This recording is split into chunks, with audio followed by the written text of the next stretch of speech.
Ciao Bambinos, and welcome to an Insider Advanced screening. You may have played the first Godfather game, but today we're here taking a look at Godfather 2 with Jeff Haynes. The first thing we're going to do is take a look at New York City. Definitely. So let me zoom out to what's called the Don's View.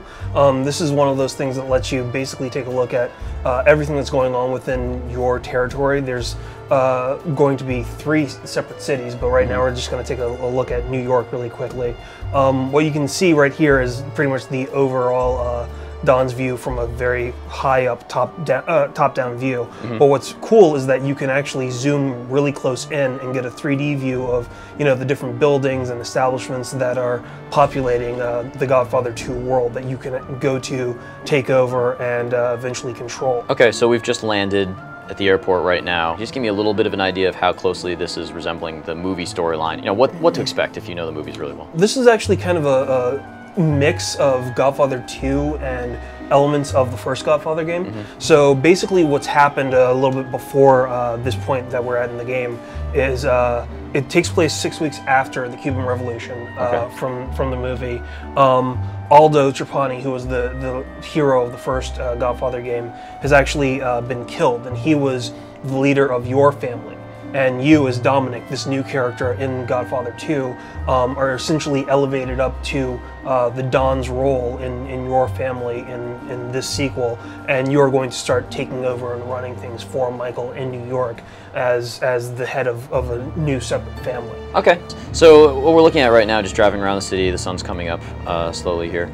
But, you know, it looks like there's a lot of detail in the city, but it's not quite as pretty, quite as airbrushed as Grand Theft Auto looked. Yeah, it's a very different look and presentation, and part of that happens to be just kind of the time period.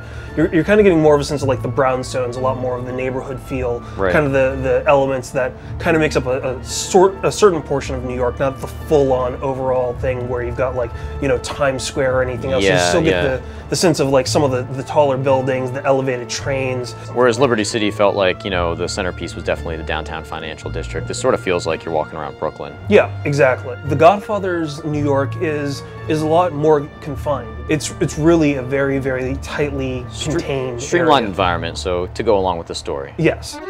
This is the Sweet Life Bakery, and initially, you know, you'd think, well, hey, it's just a simple bakery, baked goods, cakes, whatever, but the Sweet Life Bakery actually has a hidden side to it, let's say. Okay. Has to do with something sweet. I can't imagine what that would be. Yeah, so, you know, because it happens to be guarded, there's a bouncer, and I can talk to him, and I can try to, you know, push my way in, but of course, since he doesn't know me, he doesn't think I'm anything, there's no reason for him to let me in. But if I decide to take a little pressure to him, maybe throw him into things, give him a headbutt or two. Let me see here if I can actually throw him around. There's a couple different things that you can do. I mean, I can specifically execute him, or I can just keep pressuring him and make him eventually give in. And this was this was seen in the first Godfather. This was like one of the major things they showed off the first time, was the whole, you know, pressuring people to work with you system. Right. Sort of this little like torture game that you play with people when they don't respect you enough. Right, and everybody's got a breaking point. So now that I've managed to basically make sure that that guy is going to let me do whatever I want, I can go into the back room, and of course it's well, it's pretty much a strip club slash gentleman's parlor. So, you know, there's some ladies dancing on the floor and everything, but because this is a rival establishment, the guys that own this place don't necessarily want me in there. So now it's up to me to teach them some manners, let's say. Okay. So I can break that guy's arm, I can do different things. Because he's in front of me, I can also just execute him instead of just beating him senseless. So, in the broad sense, when you come into this place, what is your ultimate goal for this, you know, establishment behind the front? Well, part of it is that you want to get as much money from the people that own the place as possible. So, you know, of course, I want to put some pressure on this guy, not necessarily kill him, but I want to rack up as much dough as I can without like getting him to his breaking point. Right. So in the top right, you can see like kind of the meter, and I'm just trying to push him to a point, and then it's like, hey, now you're going to give me what I want, when I want it, and you're going to give me the business right now. Great. I have to say that I do own those pants he's wearing.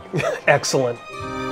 Actually, the interesting thing about Godfather 2, because it is a mature game, is that you know, you can go up to some of these ladies and you can flirt with them. You can talk to them. I mean, like the thing is that those ladies are scared primarily because they saw me kill some guy, beat the hell out of some people.